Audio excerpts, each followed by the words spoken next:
32% de la mortalidad global, y de toda esta mortalidad el 85% son accidentes cerebrovasculares e infartos del miocardio. Las 3/4 partes se han dado en países de ingresos medios y bajos, y generalmente cerca del 40% de las muertes prematuras antes de los 70 años ha sido por causas de enfermedades cardiovasculares. El Perú no es ajeno a esta realidad también. Vemos que en el 2019 entre el 2009 y el 2019 no hay una gran variabilidad entre las causas cardiovasculares. De hecho, ha habido un incremento del 30 y del 15% respectivamente, y son las causas de mortalidad más frecuentes dentro del Perú, de las causas no transmisibles. ¿Y por qué va a tomar estimación de la población total para el 2100, donde va a haber una pequeña meseta en el crecimiento de la población y la expectativa de vida va a ir incrementando cada vez más? Está estimado que para el 2100 probablemente la expectativa de vida supere los 85 años en promedio. Más aún, la estimación del patrón demográfico se ve que para el 2100 probablemente ya va a haber una curva invertida a nivel del patrón poblacional, y los niños que veamos ahora van a ser los adultos que van a llegar y van a ser la mayor cantidad de la población más adelante. Es por eso que la prevención cardiovascular toma una mayor importancia a partir de ahora. Pero para poder hablar de la prevención tenemos que saber cuál es la causa de la enfermedad cardiovascular, y tenemos que hablar principalmente de la aterosclerosis. La aterosclerosis está producida por niveles elevados no fisiológicos de lipoproteína circulante, generalmente la apolipoproteína tipo B, que generalmente está muy relacionada al LDL, pero también se encuentra en el IEDL, el VLDL y en remanentes muy pequeños de kilomicrones. Para que pueda atravesar en la primera etapa inicial la íntima, tiene que medir cerca de menos de 70 nanómetros para poder generar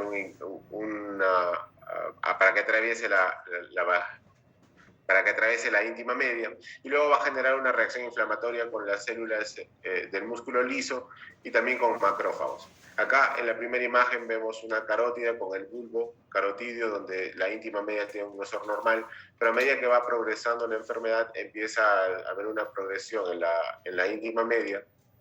Luego va a haber una reacción inflamatoria dentro de la íntima media con las células del músculo liso, que van a producir un incremento en la íntima, incrementando su grosor.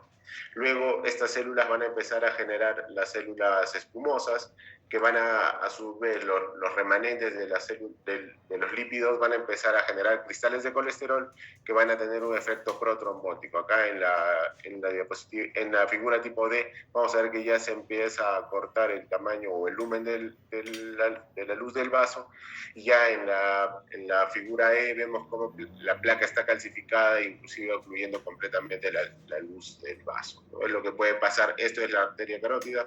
Imaginémonos si esto pasa en la arteria coronaria, pues ocluye completamente la luz del vaso, produciendo isquemia.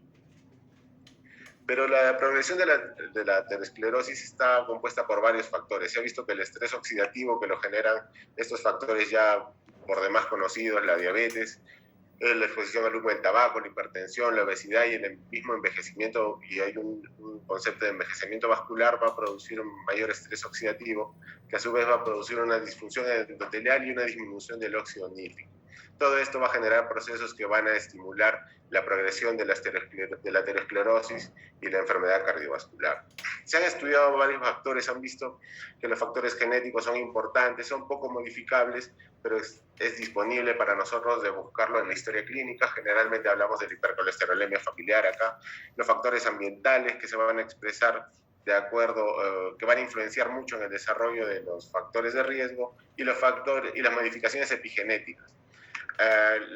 Con respecto a los factores epigenéticos, se ha visto que han estudiado y están hablando actualmente acerca de la herencia epigenética transgeneracional, es decir, lo que han hecho las personas antes de nosotros, nuestros familiares previos, probablemente hacen que haya una modificación genética, que si nosotros empezamos a vivir de mala manera y exponiéndonos al estímulo del ambiente, pues vamos a tener un mayor riesgo de enfermedad cardiovascular. Pero ¿y por qué es importante la aterosclerosis y la edad si habitualmente teníamos el concepto de que era una enfermedad de adultos? Ya desde 1953, este es un estudio que se publicó acerca de los soldados en la guerra de Corea, Estados Unidos, donde hicieron autopsia a 300 soldados, es de 1953, donde vieron pacientes con edad promedio de 22 años, que iba desde los 18 hasta los 48, me parece, y encontraron que el 77% de los casos ya tenían un engrosamiento fibroso y algunos inclusive una oclusión completa. Entonces se vio que ya pacientes jóvenes podrían tener enfermedad aterosclerótica en las arterias coronarias. A raíz de eso, en 1978 se inicia un estudio muy famoso en el tema de cardiología y prevención cardiovascular, que es el estudio de Bogalusa, donde se estudió una población birracial, donde el 65% era población blanca, 35% era población negra, donde empezaron el estudio con una gran masa de personas y empezaron a estudiar sus factores de riesgo pre-mortem.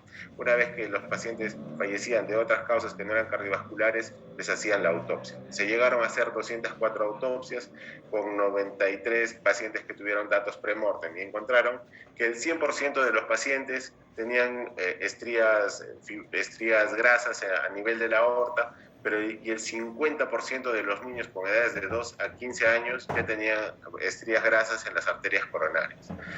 Entonces eso nos habla de que probablemente los factores de riesgo que ellos encontraron en asociación a estos hallazgos fueron el incremento del índice de masa corporal, la presión sistólica, la concentración del LDL, la concentración de triglicéridos y la exposición al humo de tabaco. Y hablando un poco por qué son importantes estos factores de riesgo, pues vamos a tener este cuadro acerca del impacto de los lípidos en la enfermedad cardiovascular. Abajo tenemos la cantidad de años y en el lado izquierdo tenemos un factor que sale de multiplicar la cantidad de años por la exposición anual a la concentración del LDL. La línea azul habla de una concentración constante de 125 miligramos por decilitro. Si tenemos que un paciente de 40 años con una exposición constante de 125 miligramos de LDL, vamos a tener que llegar a un umbral de 5.000, la expresión de 5.000 miligramos por año. Y ya se ha visto que cuando se llega a este umbral es que hay un porcentaje de 1% de riesgo de infarto de miocardio. Pasado 10 años, el riesgo es 2 y así sucesivamente con una exposición logarítmica, ¿no? Va aumentando. Y entonces acá en una nueva diapositiva vamos a ver cómo es el transcurso de la enfermedad en pacientes con distintos niveles de LDL colesterol. Vamos a tener el paciente con un LDL en 200, uno de 125 y uno en 80. Vamos a ver que el umbral de 5.000, donde empieza el riesgo del 1% para el infarto, se va a alcanzar a los 20 años, pero más importante es que cerca de la tercera década de la vida se va a alcanzar el umbral de 8.000. Aproximadamente 8.000 miligramos por año de LDL es la cantidad promedio donde la persona sufre el infarto. Y vemos que va a llegar antes de los 40 años, y estos son los pacientes que se infartan probablemente muy jóvenes. Con la curva de LDL de 125 vamos a ver que la edad promedio del infarto va a ser a los 65, y con un paciente que tenga un LDL de 80 a lo largo de la vida, pues el riesgo de infarto va a ser muy bajo. Y a nivel de los niños o de la población pediátrica, ¿cuáles estos factores de riesgo, cómo influyen? Pues vamos a ver que la obesidad y el sobrepeso van a incrementar por 3 veces el riesgo de enfermedad cardiovascular.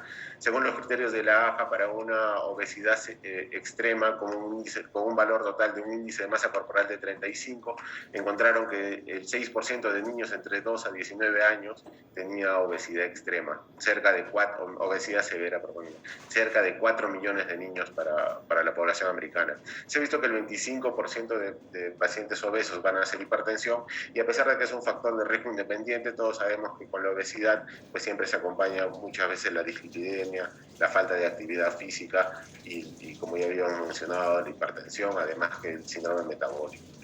Para muchas veces demostrar que la obesidad está haciendo algún cambio en el organismo, porque a veces los papás no nos pueden creer simplemente indicándole que la obesidad es una enfermedad, hay estudios acerca del impacto en la función cardíaca en los pacientes obesos, y vemos que prácticamente todos los valores del ecocardiograma se ven alterados en los pacientes obesos sobre pacientes no obesos. Vemos que tanto la geometría del ventrículo izquierdo se ve alterada, el tamaño de la aurícula izquierda, el tamaño del ventrículo y de la aurícula derecha tienen una diferencia significativa. Más importante inclusive, la ecocardiografía avanzada, evaluando el strain longitudinal global y el strain circunferencial, vemos que los pacientes obesos tienen peor rendimiento que los pacientes normales. Es decir, hay un cambio subclínico que es evidenciable en los pacientes obesos sobre la población normal. Pero ¿y el Perú cómo está con el tema de la obesidad? Pues tenemos que la tendencia de obesidad, estos son datos del INEI, para el 2020 la tendencia iba a ser que en niños menores de 5 años cerca del 8 al 9% iba a tener entre obesidad y sobrepeso. En el rango de 5 a 9 años, la verdad que la curva era más ascendente, llegando a tener cerca de 37-38% de pacientes obesos o con sobrepeso. Y en los adolescentes la curva tampoco no se queda muy atrás, cerca del 25% de personas las vamos a tener con obesidad o sobrepeso. Estos son datos prepandemia y estoy seguro que lo que vemos en la práctica común, lo que estamos viendo es que los pacientes a raíz del sedentarismo que hemos tenido están llegando inclusive con mucho más sobrepeso. Otro factor de riesgo en pediatría es la hipertensión arterial. La prevalencia está yendo en aumento de vista al sobrepeso y a la obesidad. En los prematuros se asocia a patrones anormales de ciclo circadiano de presión arterial. Esto lo hemos visto en la práctica de cardiología. A veces tienen algunos prematuros para tratar de descartar o porque tenían antecedentes de PSA, y lo que encontramos es una hipertrofia del ventrículo izquierdo, y cuando nos ponemos a analizar la presión arterial encontramos que son pacientes hipertensos. El exceso de peso, se ha visto que el 50% de pacientes adolescentes con hipertensión tienen pérdida del DIP nocturno. El DIP nocturno es una disminución fisiológica de la presión arterial de cerca del 20% durante la noche, y se ha visto que los pacientes obesos tienen una pérdida de menos del 10%. Eso nos hace pensar que estos pacientes ya tienen mayor rigidez arterial y están camino a la hipertensión. Los pacientes obesos severos tienen 4 veces más probabilidades de ser hipertensos, y se ha visto que los pacientes adolescentes con presión arterial elevada van a progresar a la hipertensión arterial cerca del 7% al año. En este estudio de Nueva Zelanda se hizo cerca de 1.000 individuos. Se hizo un screening de hipertensión arterial a los 7, 11, 18, 26, 32 y 38 años, y se vio que los pacientes que tenían hipertensión a los 7 años permanecían prácticamente en esa curva y eran el 4.2% de toda la población. Entonces se ha visto que el grupo hipertenso a los 7 años va a tener una trayectoria más alta. Los antecedentes que ellos encontraron eran el antecedente familiar de hipertensión, el sexo masculino, el peso bajo al nacer, y encontraron que el índice de masa corporal y el tabaquismo va a favorecer que un paciente esté en una curva de prehipertensión y pueda llegar a una curva de hipertensión. Entonces, con este gráfico lo que vemos es que ya desde los 7 años nosotros podríamos encontrar o predecir el comportamiento de su presión arterial en los pacientes. Con respecto a la diabetes, se ha visto que el 68% de pacientes por encima de 65 años van a morir de una enfermedad cardiovascular. Los pacientes con diabetes van a tener 4 veces más riesgo de enfermedad cardiovascular, 8 años menos de vida que los pacientes sin diabetes. Ellos van a tener afectados las lesiones microvasculares y también lesiones macrovasculares, ya que es una vasculopatía. Van a tener mayor rigidez vascular con incremento de la masa ventricular, y va a haber una alteración en la geometría y va a haber un poco de disfunción diastólica también. La dislipidemia se acompaña en un 15% en diabetes mellitus tipo 1 y un 24% en diabetes mellitus tipo 2, y esto ya es un dato muy sabido, que la obesidad acompaña en un 80% de los pacientes con diabetes mellitus tipo 2. Pero y entonces, cuando hablamos de prevención, tenemos la pirámide de prevención que probablemente nos enseñaron a todos: la prevención primaria, yendo a ver los factores de riesgo, la dislipidemia, hipertensión, diabetes, síndrome metabólico, y la prevención secundaria o terciaria, que es cuando ya el paciente lo tenemos con la enfermedad y tratamos de que no progrese. Sin embargo, se ha añadido una nueva base a la pirámide y se habla de la prevención primordial actualmente. ¿Y qué es la prevención primordial? Es generalmente los hábitos saludables, los comportamientos saludables. Se trata de buscar la salud fetal, la salud del infante, evitar la exposición al humo del tabaco, promover la actividad física, mantener un peso adecuado, evitar la polución o los factores externos del ambiente y mejorar la dieta. ¿Y por qué es que es importante la prevención primordial? Porque como ya hemos visto en este gráfico, la dislipidemia, obesidad, presión arterial elevada, la exposición al humo del cigarro, tanto activa o pasiva, la inactividad y la dieta poco saludable constituyen los factores agresores principales a nivel de la infancia que van a iniciar toda esta cascada de enfermedad aterosclerótica de la que ya hemos conversado. ¿Y por qué los niños presentan una buena oportunidad para promover la salud? Porque se ha visto que esta ventana de oportunidad entre los 3 y los 25 años es la que puede generar mayor potencial a un menor costo. Entonces, es que es importante ver la prevención primordial. Pero ¿y cómo podemos valorar el riesgo pediátrico en la consulta? La AJA en un statement saca como un score de salud cardiovascular que involucra 4 comportamientos saludables, donde está el tabaquismo, el índice de masa corporal, la dieta saludable y la actividad física, y 3 factores de la salud, el dosaje de colesterol total, la presión arterial y la glucemia. Entonces, los marca en 3 valores y lo vemos como si fuera un semáforo, probablemente sería para poder recordar. Lo cataloga como pobre, intermedio, ideal, dándole un valor de 1, 2 y 3 dependiendo de la escala donde esté. Nosotros hacemos una pequeña encuesta o sacamos los exámenes adecuados y catalogamos y hacemos una suma de cada ítem y lo dividimos entre 7 porque son la cantidad de factores que hay. Entonces, tendremos que ideal es 1, si el paciente tiene todos los valores ideales sería 7 entre 7, 1 y nos va a dar un valor ideal. Si es todo intermedio, este paciente tendría una salud cardiovascular pobre porque saldría cerca de 2. Y así puede ser una herramienta para hacer el seguimiento del paciente. En un estudio que hicieron justamente acerca de la anterior escala, hicieron la prevalencia de estos factores de riesgo modificables y evaluaron los 7 y vieron que justamente los que peor rendían en la población, en distinto tipo de poblaciones a lo largo de todo Estados Unidos, era lo mismo, la inactividad física y la dieta. Casi el 100% de todas las poblaciones no lo podía cumplir, porque ya sabemos más o menos la dieta americana, las deficiencias que tiene. Y entonces la pregunta es, ¿cuándo tenemos que muestrear o cómo podemos hacer el screening de lípidos? Para esto, la Academia Americana de Pediatría tiene su statement donde propugna hacer dos screening universales, entre los 9 y 11 años y otra entre los 17 y 21 años. Ellos usan bastante el tema de calcular el colesterol total no HDL, que sale de calcular el colesterol total y lo restamos del HDL, porque hemos dicho que la apolipoproteína tipo B no solamente está en el LDL.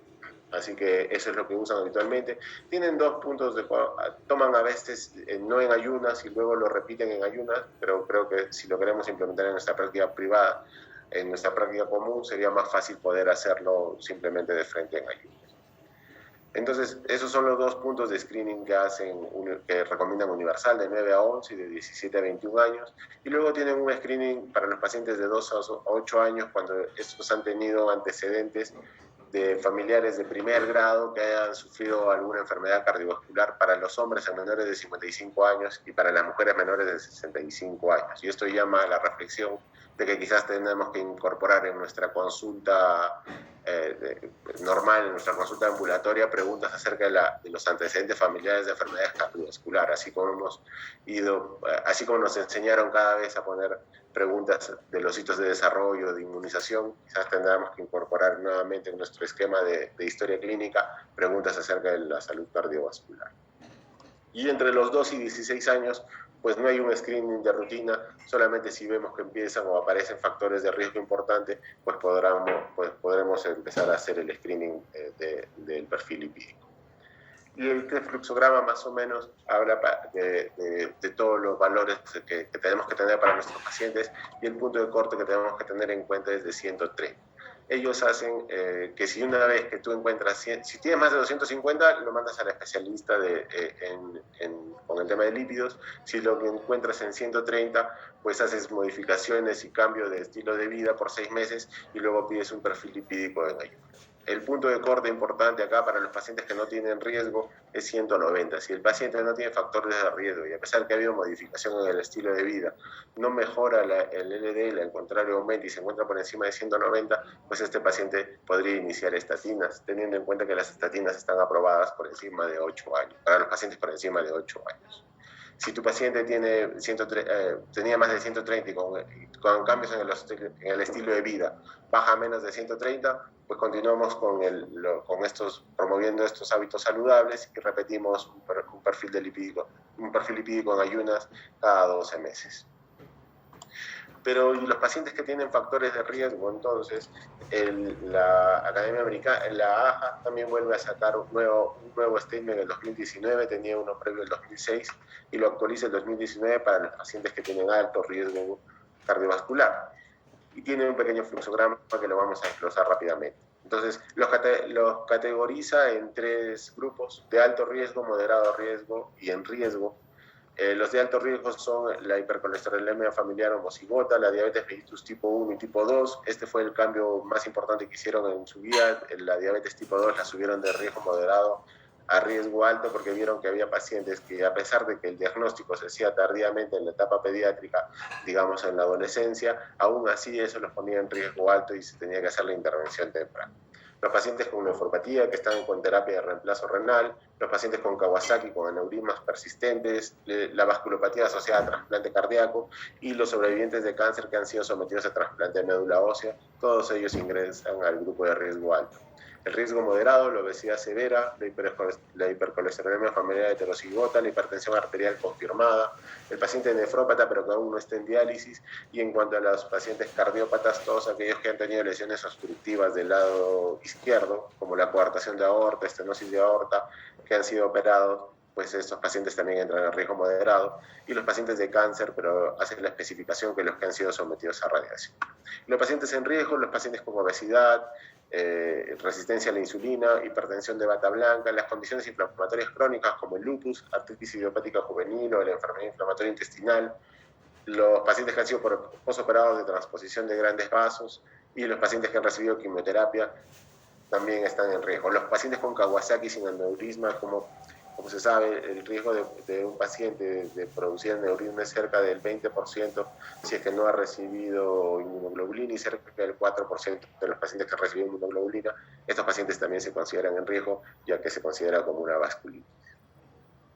Entonces, para hablar un poco acerca de algunas cosas puntuales de la enfermedad renal, los pacientes con diálisis crónica pues van a tener 30% veces más mortalidad que un paciente que no está en diálisis. Los pacientes trasplantados tienen 10 veces más mortalidad y generalmente la causa de muerte de estos pacientes en la tercera parte de ellos son enfermedades cardiovasculares.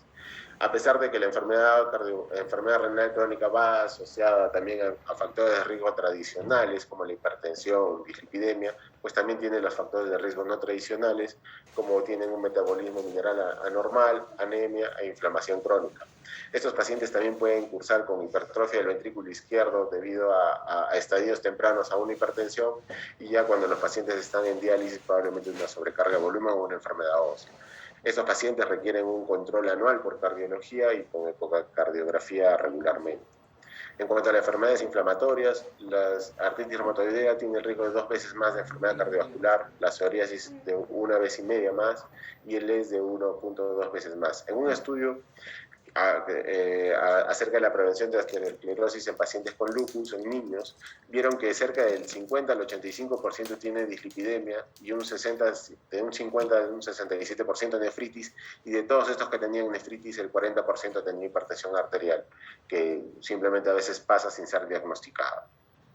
Y en cuanto al cáncer infantil, tienen sus estadísticas ellos de que uno de cada 400 de niños de 0 a 14 años va a tener cáncer en algún momento, y uno de cada 285 de entre los 15 y 19 años va a tener diagnóstico de cáncer probablemente.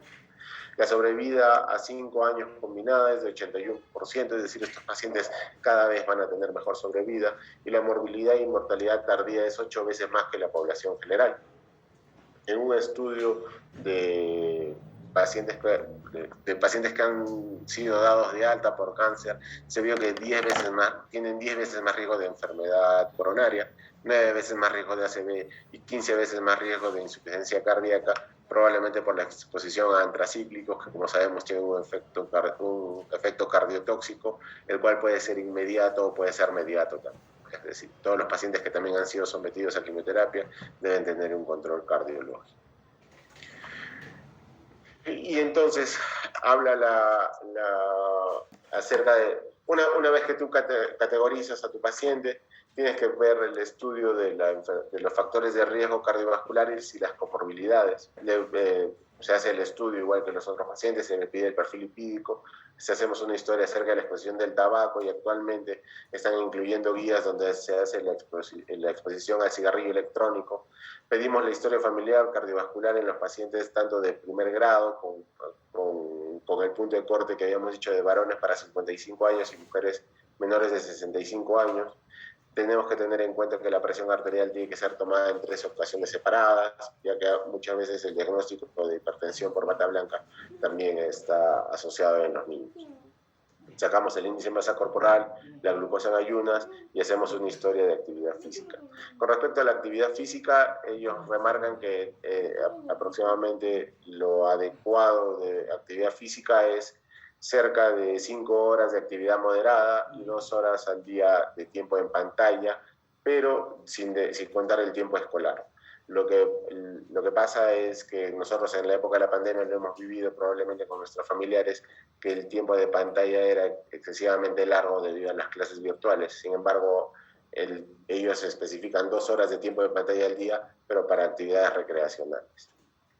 Entonces, si vemos que están presentes más de 2 comorbilidades o factores de riesgo, no tenemos que pasar a nuestro paciente al siguiente grupo, al grupo inmediatamente superior. Y luego vamos a tener que estos pacientes van a tener distintos parámetros para poder iniciar, para distintas metas del tratamiento que vamos a tener. Entonces, los pacientes en riesgo alto, vamos a tener que debemos mantener el índice de masa corporal por debajo de 85, que la presión arterial debería estar por debajo de 90 o menos de 120-70, la presión que sea más baja. El LDL para iniciar estatinas en estos pacientes después de hacer las intervenciones de dieta y actividad física es de 100.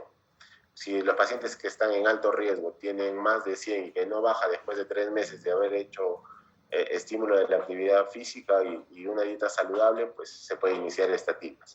La glucosa y la hemoglobina glicosilada siempre se mantiene cerca de 100 y la hemoglobina glicosilada menos de 100. Lo que va cambiando para el riesgo moderado es el punto de corte para iniciar estatinas, ellos se sube a 130 y el índice de masa corporal sube un poquito más a 80. Y para los pacientes en riesgo tenemos que el índice de masa corporal puede estar debajo de 95 y el LDL para iniciar estatinas en los pacientes en riesgo 160. Recordemos que el anterior para pacientes normales pues era por debajo de 190, por encima de 190, perdón. Y por último quería mostrar esta diapositiva que me parecía interesante acerca de, para promover los factores para promover la salud en los niños, pues es importante varios componentes. Y uno de ellos es el tiempo. El tiempo es que tenemos que empezar precozmente y tiene que ser sostenido. A la derecha tenemos un cuadro acerca de una intervención que se hizo en programa en Colombia de unas escuelas en lugares desfavorecidos, donde se involucró probablemente a toda la comunidad y se vio que aquellos del grupo que tuvieron más de 36 meses en el programa tenían mayor riesgo y mayor conocimiento de la enfermedad cardiovascular, mejor actitudes frente a la enfermedad cardiovascular y mejores hábitos. Es decir, que una intervención sostenida y temprana pues puede ayudar para promover la salud. Tiene que ser de múltiples componentes. La dieta es importante para poder, las recomendaciones de la dieta, la actividad física, el reconocimiento del cuerpo. Ellos recomiendan que estos pacientes se debe hacer un poco de terapia y hacer entender las diferencias, porque lo que no queremos es que tengan trastornos de imagen corporal, lo que queremos es que entiendan que un peso saludable es distinto para cada uno. El manejo de las emociones también, y tiene que ser en múltiples niveles, tanto la comunidad, la familia, las escuelas y los profesores tienen que estar involucrados con estos cambios de comportamientos y de actitudes. Y por último, creo que esto es lo más importante, las políticas de Estado deben estar enfocadas en promover la salud de los niños, ¿no? Tanto como hacer políticas costo efectivas, hacer regulaciones del marketing, de la propaganda que le llega a nuestros hijos. Esto habla acerca de los impuestos que le pusieron en Estados Unidos para el tabaco, mejorar la accesibilidad a la salud, mejorar el medio ambiente para donde están los niños y probablemente un poco de equidad en el acceso de salud. Y bueno, muchas gracias. Eso es lo que quería compartir con ustedes acerca de este tema.